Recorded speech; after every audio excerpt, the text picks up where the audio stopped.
हम आदित्य महादेव के चरणों में प्रणाम करतनी, माँ जगदम्बा के चरणों में प्रणाम करतनी, समस्त देवी देवताओं के चरणों में प्रणाम करतनी, धरती माँ के चरणों में प्रणाम करतनी, तीन सूत्र बताने वाले हरेंद्र भैया के चरणों में प्रणाम करतनी, नीलम दीदी के चरणों में प्रणाम करतनी, जितना भाई बहन वीडियो को देख रहे हैं सभी को चरणों में प्रणाम करतनी। हमार प्रणाम अपने चरण में स्वीकार करें। जो भी ये वीडियो में यह गाना में त्रुटि हुई रउआ सब क्षमा कर देम जा हमरा के, अपन छोट बेटी अपन छोट बहन समझ के। हे श्री गुरु, हम जातनी भजन गावे, अगर जो भी गलती हुई तो क्षमा करम। यह वीडियो के भैया बहन रउआ सब आगे बढ़ाएं जा, अगर रउआ सबके अच्छा लागो तो चलिए हम गाना के स्टार्ट करो तनी। मानुष तनावा में छोटे छोटे दिलावा हो, इहो शरीरिया में छोटे छोटे दिलावा हो, इहो दिल में गुरु के बासल हो, ए हो इहो दिल में गुरु के बासल हो। जरे जई है देहिया नहिया कबहू न टूटी हो, भगिया पनाया जमाल हो। जरे जई है देहिया नहिया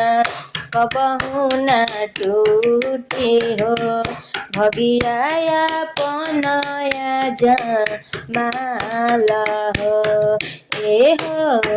इह दिल में गुरु के बासल, यही दिल में गुरु के बासल हो। कतनो न हईबू महंगा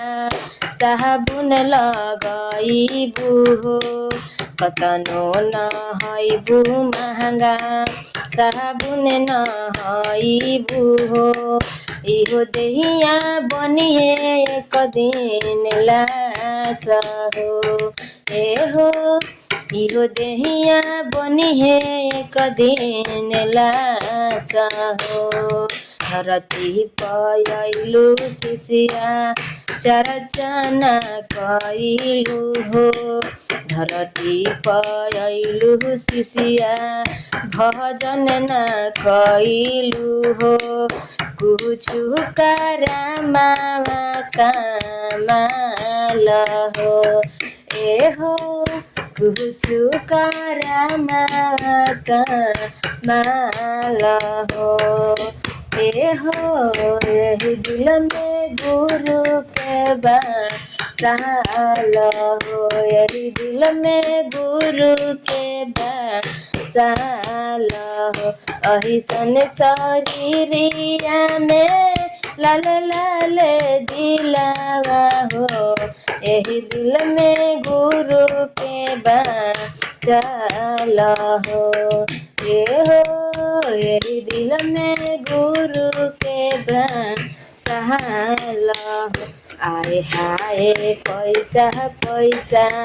करते नु बारू हो, चले जाहिबू पैसा कहियो छोड़ के, ए हो चले जाइबू पैसा कहियो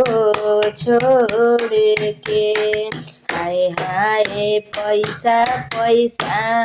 करतनु बारू हो, चले जाइबू पैसा एक दिन छोड़ के, दीदी चले जाइबू पैसा एक दिन छोड़ के। रहले सिखा के भेजले गुरु धरतिया पर, रहले सिखा के भेजले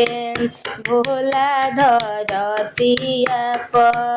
जलवा से अपना के निकाल हो, ए हो जलवा से अपना के निकाल हो, एहो दिल में गुरु के बसल हो। जे हमारे पारी बाड़े कल तो हरे आई हो, भरम में पलई न सान हो, आज हमारे बारी बाटे कल तो हरे आई हो भरम में पललाइन साना हो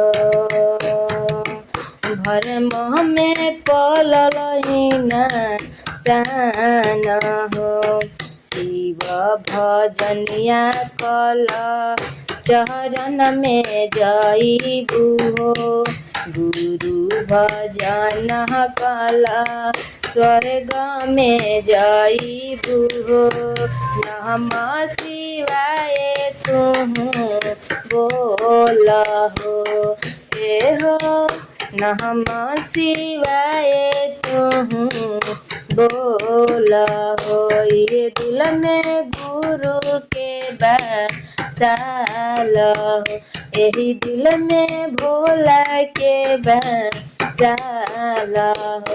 अहिसन शरीरिया में लाल लाल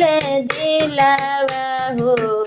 यह दिल में गुरु के बसाल